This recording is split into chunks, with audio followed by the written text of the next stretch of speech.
Hi, this is Luke Jones The Other Way, the third edition from Moscow. Now you might remember the first two were in the summer and it was lovely and warm, but Russia gets cold in the winter, so we're going to see the sights and it's a little bit chillier, and I've got Shamira here who's going to be showing me around. Welcome, Luke, to Moscow. So let's start from Red Square. Excellent, let's go.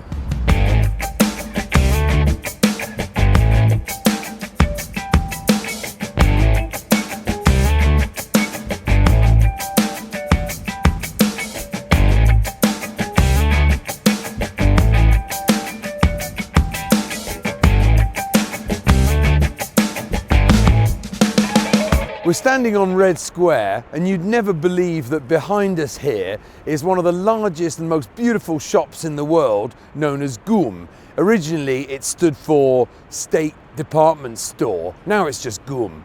But when I first came here about 30 years ago, it was just as beautiful as it is today, although it was completely empty, devoid of anything anyone actually wanted to buy. Now it's totally transformed. Tourists from all over the world come here, in particular China, spending loads of money.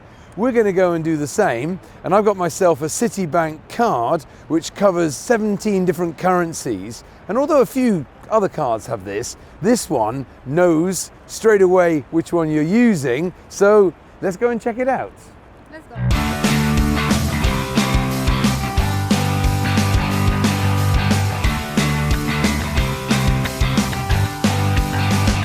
If you come to GUM, one of the things you've got to try is ice cream. Even in the middle of winter, they serve it. So, Shamira, which flavour would you like? Pistachio? А сколько стоит? Okay, here we go.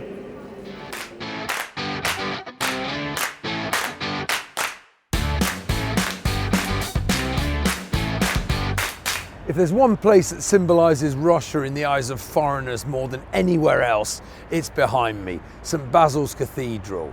It's absolutely mesmerising, and it took 6 years to build, starting in 1555 under the orders of Ivan the Terrible.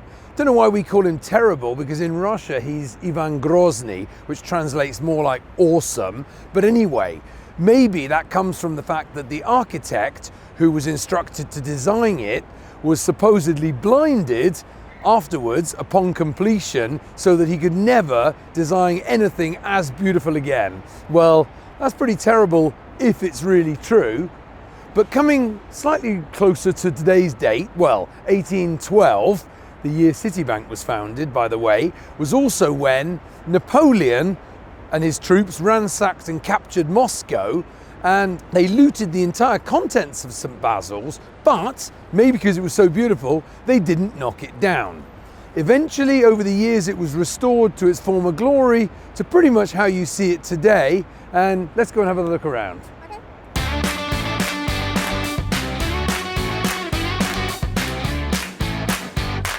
Behind me is one of the major landmarks in Moscow, the Bolshoi Theatre, recognizable anyway.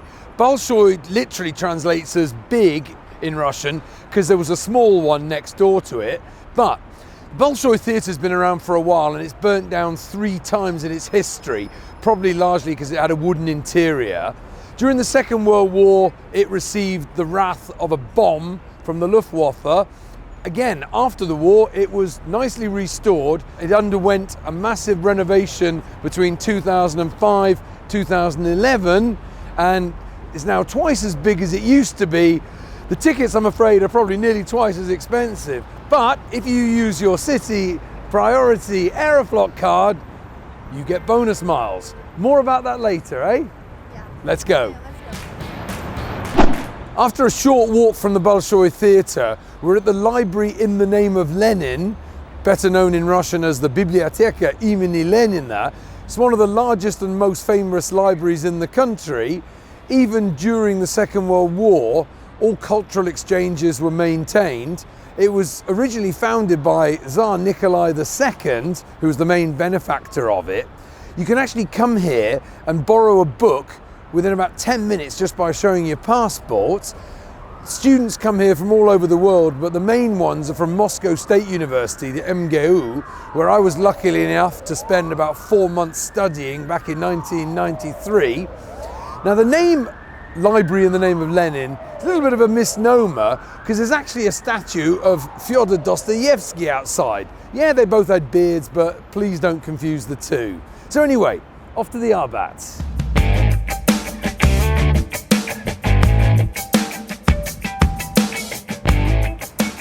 We're standing on the Stary Arbat. That's the old Arbat because it's one of the oldest streets in Moscow, and it's been a center of creativity, a real hangout for writers such as Tolstoy, Gogol, Chekhov over the years. Then you had people reading poetry like Yesenin, Mayakovsky, and since the 1980s it's been a gathering place for musicians, up and coming, buskers. We're going to go and check out the Soy Wall, and this is a real place for tourists to come along and see the real Moscow.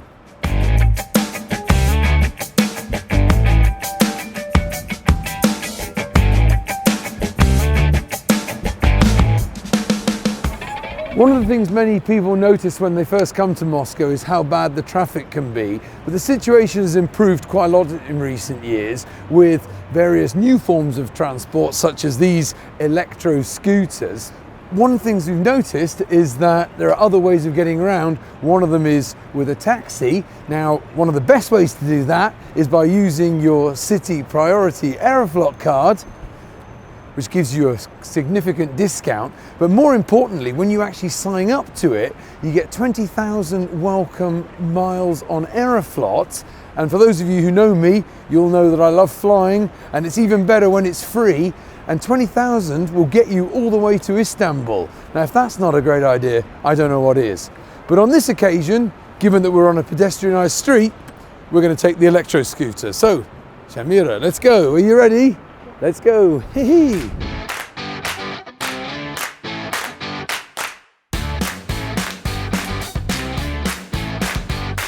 Moscow is very well known for its various theatres, both large and small. Not everybody always thinks about cinemas though. And behind us, we've got the oldest one in town, the Moscow Electric Artist Theatre, built in 1909. Yes, they had electricity back then. It's been bombed during the Second World War. It's been recently restored, and this year is now open again for people to come and see the latest films such as the new James Bond. You need to go and check that out.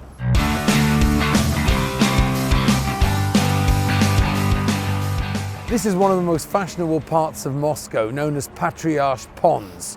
There's a reason for that. Going back several hundred years, this place was a swamp, and the Patriarch decided that he could do something with it, turn it into several ponds where he could keep fish in that would be closer to his dining table.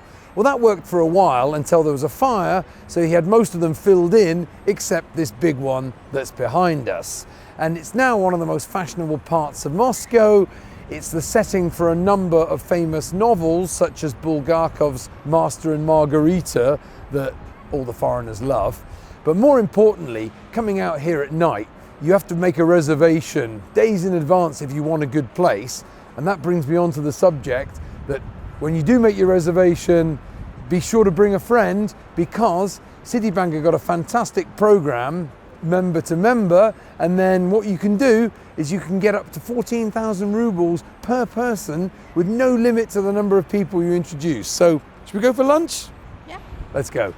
We're coming to the end of our little journey around the touristy parts of Moscow. So make sure that you like, share and subscribe, and even more importantly, leave some comments on what you've liked the most, or if you feel there's something we've missed out that you want us to film again in the future. So in the meantime, we're going to go and sit down, relax, and see how the trendy people spend their free time in downtown Moscow.